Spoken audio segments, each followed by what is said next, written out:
Stop. Before you check anything else today, there is something happening in your first waking hour that you need to see, because it has been quietly deciding your whole life. Chosen one, I already know how this morning went. Your eyes were barely open before your hand found the phone. Before your feet touched the floor, you had already let a crowd of strangers, headlines, and other people's goals into the most sacred room of your day. You did not decide to do that. It happened to you. And you know it happened because it happens every morning. This is an alert, and I will not soften that word, but hear the tone of it correctly. This warning is not aimed at you. It is aimed for you, the way a father shouts at a child stepping toward a road, not because he is angry at the child, but because he sees the truck. Something has been stepping into your mornings for years, and today is the day you finally see it clearly. Here is what I am prepared to put in front of you before this message ends. You will see the mechanism that has been intercepting your assignment every single day before 9 in the morning. And once you see it, you cannot unsee it. You will feel the specific ache it has been causing, the one you keep blaming yourself for, finally lift off your shoulders where it never belonged. And you will walk away with a gate, a practical, buildable gate for your first hour, simple enough to start tomorrow at sunrise. And understand what is at stake, because this is not a message about productivity. The same pattern, left running, ends in one of two places. Either you arrive at the end of this season having finally heard what your assignment has been trying to say to you in the mornings, or you arrive scattered, exhausted, and vaguely certain you missed a door that will need another season to swing back around. The difference between those two arrivals is not talent. It is a single hour, defended or undefended. Let me prove I am not speaking in generalities. There is a feeling you get by the middle of the morning, most days, that you have never quite confessed to anyone. It is the feeling of already being behind. Not behind on tasks, behind on something deeper, as if the day left the station while you were still finding your shoes.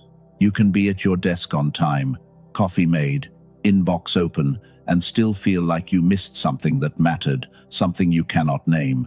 You have explained this to yourself as poor discipline, or age, or just the way life is now.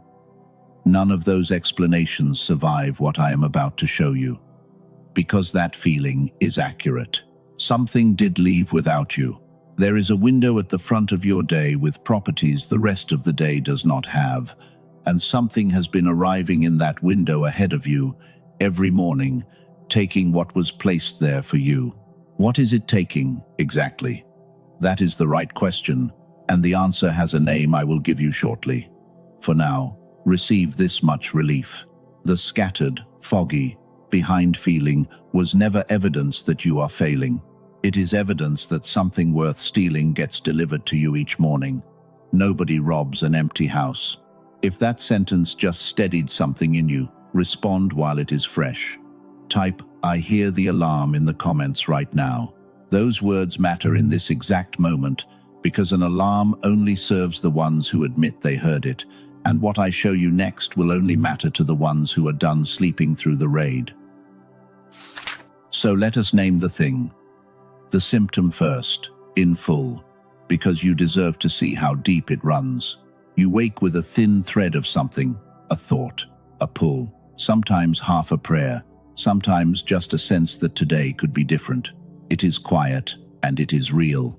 Then the screen lights up. 20 minutes later, the thread is gone, and you could not tell me what you traded it for if your life depended on the answer. Multiply that by 300 mornings a year, by 10 years, and you begin to feel the true size of what we are discussing. The common explanation says you lack discipline, that everyone is distracted now, that this is simply modern life, and you should manage it with better habits. I am telling you that explanation is a sedative, not a diagnosis. You do not have a discipline problem. You have an interception problem, and interception is a different category of event. Discipline problems are random. Interceptions are scheduled. Look at the timing honestly. The pull toward the screen is never stronger than in the exact minutes when your spirit is most open. First thing after waking, the mind sits in a rare receptive state, the noise of the day not yet begun, the deepest instructions of your life closest to the surface.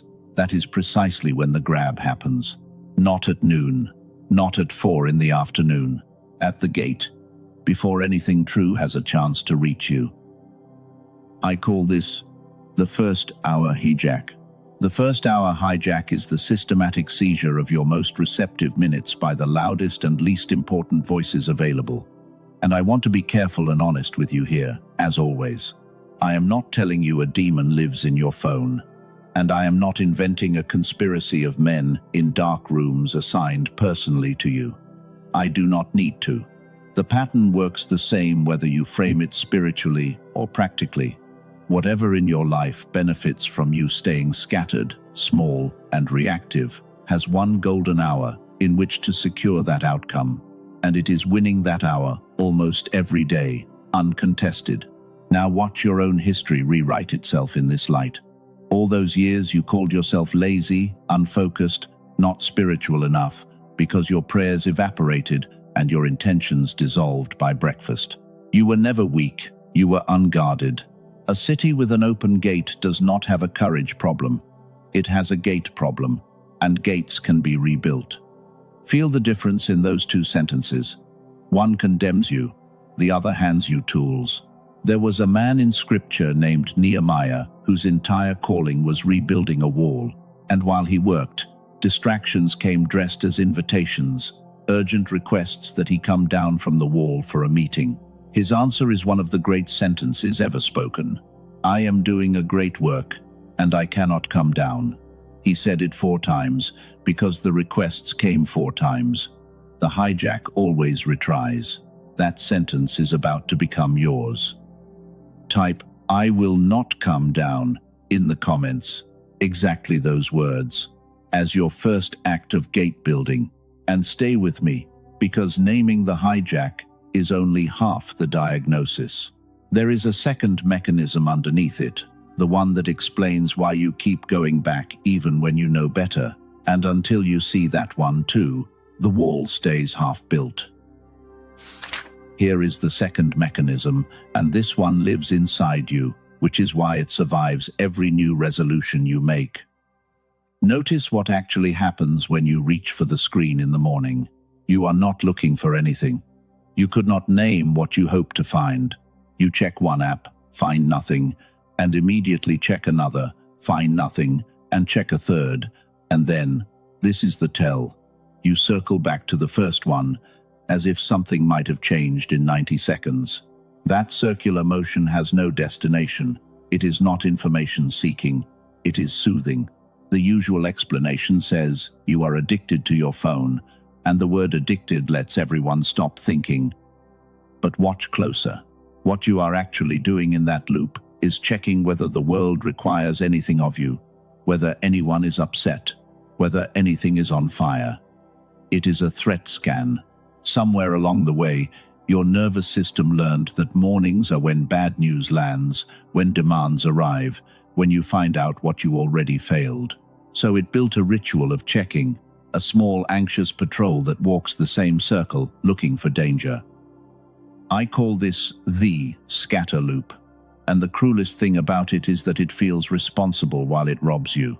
The scatter loop burns your most receptive minutes on surveillance of things you cannot control, and here is the mechanism that makes it lethal to your calling. Attention in that first window does not just get spent, it gets shaped.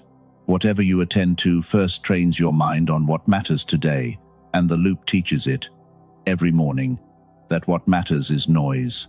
The still small voice does not compete with that. It never has. When Elijah stood on the mountain, the presence he was waiting for was not in the windstorm, not in the earthquake, not in the fire. It came after them as a thin silence, and only the ones who survive the noise ever hear it. There is an old Hebrew word, shamar, used when God placed the first man in the garden, to work it and to shamar it, to guard it, to keep watch over it as a watchman keeps a city. Notice that the instruction to guard came before anything had ever gone wrong. Guarding is not paranoia. It is the original job description of anyone entrusted with something alive. Your first hour is something alive. Maybe you are thinking, I have heard versions of this before. I have tried phone rules and morning routines, and they collapse within a week. You are right, and your experience is valid. They collapse because behavior rules attack the loop, while leaving the anxiety that powers it untouched. You cannot starve a threat scan by willpower, while your nervous system still believes the threat is real. Something has to change at the level beneath the habit. Hold that thought, because it is exactly where we are headed. And if you are still here, this deep into a message that opened by telling you to stop, that is not an accident of scrolling. The unguarded do not sit still this long. Somewhere in you, a watchman just woke up, and the rest of this message is for him. So let us build the gate, practically, piece by piece, and then I will show you the discovery that makes the gate hold. The first stone is mechanical, and it costs nothing. Tonight, the phone charges outside the bedroom, or, at minimum, across the room, and an old-fashioned alarm wakes you. This is not a lifestyle tip. It is moving the battlefield. The hijack cannot seize a hand that has to cross a floor first. The second stone is a replacement, not a removal, because a vacuum always refills with the old tenant. You do not just ban the screen from your opening minutes, you put something in its chair. Before any screen, you give the first voice of the day away on purpose. One page of scripture, or one written line of gratitude, or one sentence spoken toward heaven, even groggy, even flat. Whoever speaks first into your morning becomes the editor of your entire day. For years you have handed that editorship to strangers, advertisers, and the angriest voices on the internet, free of charge. You are simply taking the pen back. Keep the act small enough that you cannot fail it. Gates are not built in a day, but they are absolutely built one stone at a time. If you intend to actually do this, not just nod at it, declare the intention where it becomes accountable. Type "my first hour is his" in the comments. That phrase matters right now because everything in this message turns on whose voice enters the gate first, and declared gates hold better than private ones. That is not superstition. Witnessed commitments survive contact with Monday. Now the discovery. Because I promised you the reason the gate keeps collapsing is beneath the habit. Some time ago I came across research connected to a discovery that earned the Nobel Prize about the physical architecture of the human brain.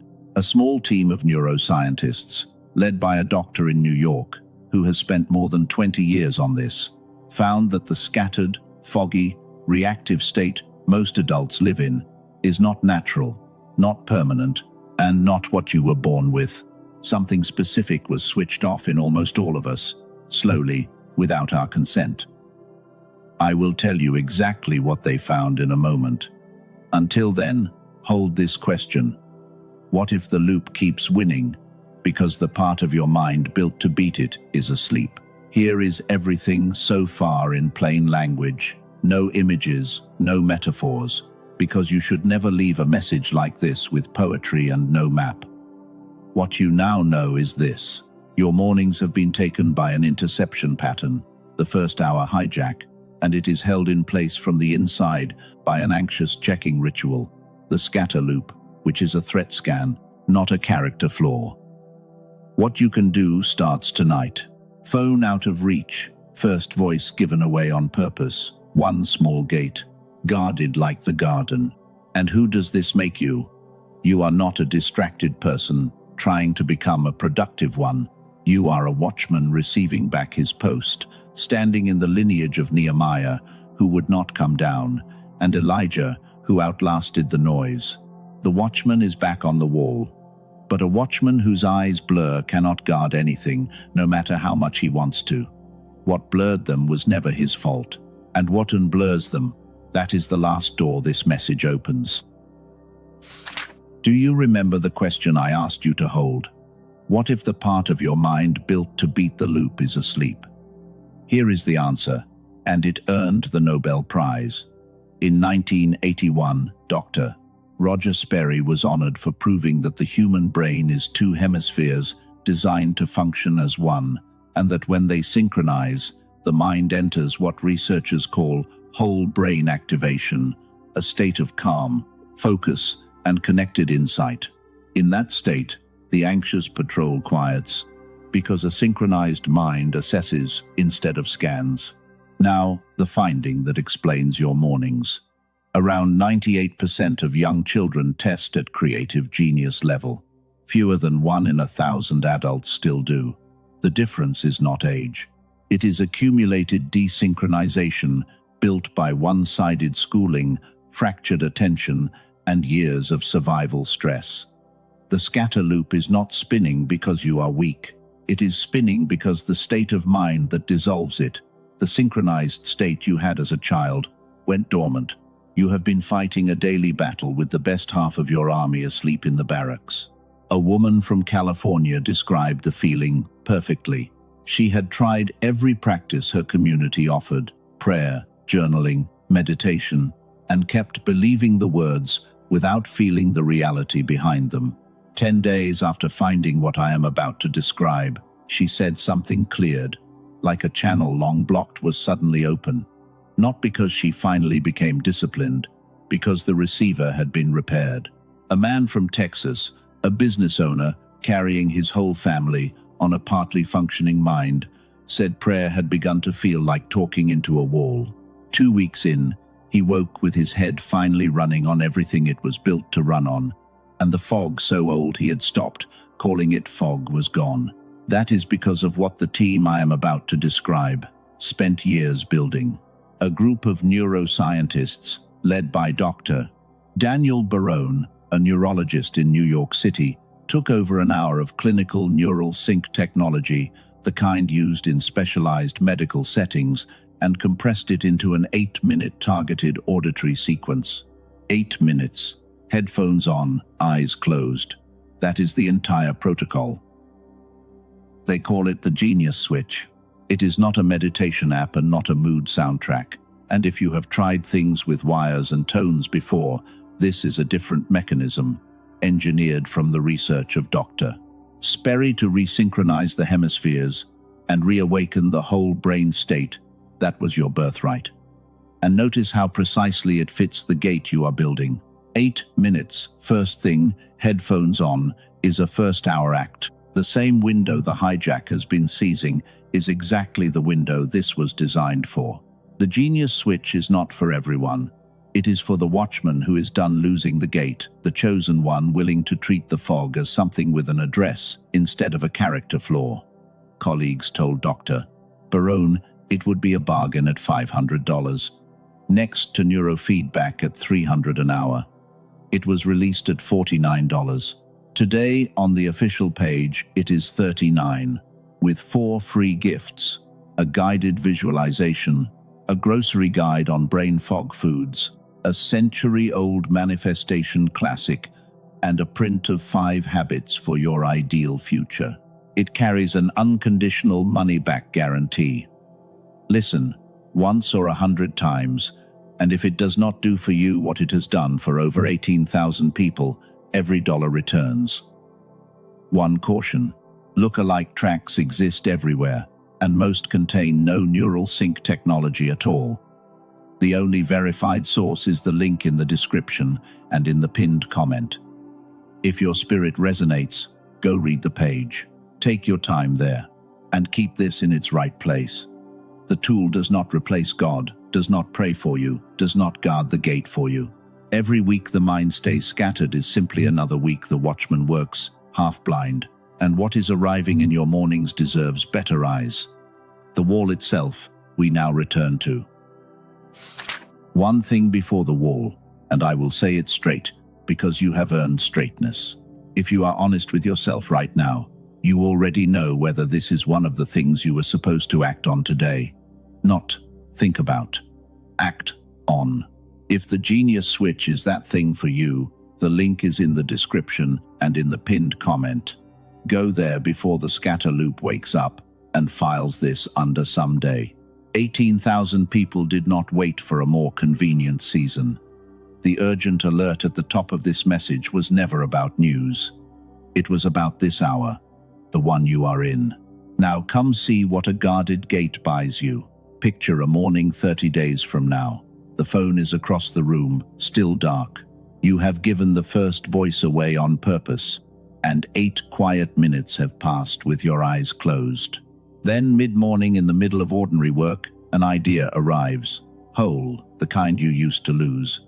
And this time there is no fog between you and it. You act on it the same day. Nothing dramatic happens, except that something finally started. And you know it. And you sleep differently that night. The distance between you and that morning is not years of discipline. It is one defended hour, repeated. That is all it ever was. So let us seal the gate now, together. Close your eyes if it is safe. See your morning as an actual gate, old wood, iron hinges, standing at the entrance of a walled garden. See the crowd that has walked through it freely for years, the noise, the headlines, the strangers, and watch yourself, calmly, without anger, swing it shut. Hear the bolt, slide. Now watch one visitor remain inside with you, the still small voice that was always there, waiting for the crowd to leave.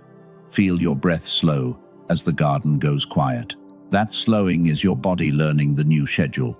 Hold this stillness now, because what I speak next, I speak over the watchman. We stand here grateful. Grateful that the raid is exposed. Grateful that no year of scattered mornings was ever powerful enough to cancel the assignment. Grateful that the gate was never broken, only unmanned. Now release with me, out loud or in your spirit. I release the mornings I lost. They do not indebt me. I release the names I called myself, distracted, lazy, behind. They were never my names. I release the anxious patrol. My safety was never its gift to give. I release the editorship of strangers over my days. I release the sedative story, that this is just modern life. Let all of it leave with this breath. And now receive what is actually true. You are the watchman of a garden worth raiding. You are the one Nehemiah answered for, the one who does not come down. You are the one the thin silence waits for after the noise burns past. Your first hour is spoken for now, and everything downstream of that hour is about to change its course. If the gate is truly shut, sign your name on it. Type, "The gate is guarded," in the comments, because a watchman who signs the wall does not quietly abandon it. And if someone came to mind while we built this, someone drowning in their own scatterloop before breakfast, send them this message today, before their tomorrow morning gets taken too. Gently press like so it reaches the walls still standing open. You stopped before you checked anything else. That single act of obedience was the whole alert answered. Tomorrow at sunrise, the gate holds. It is done.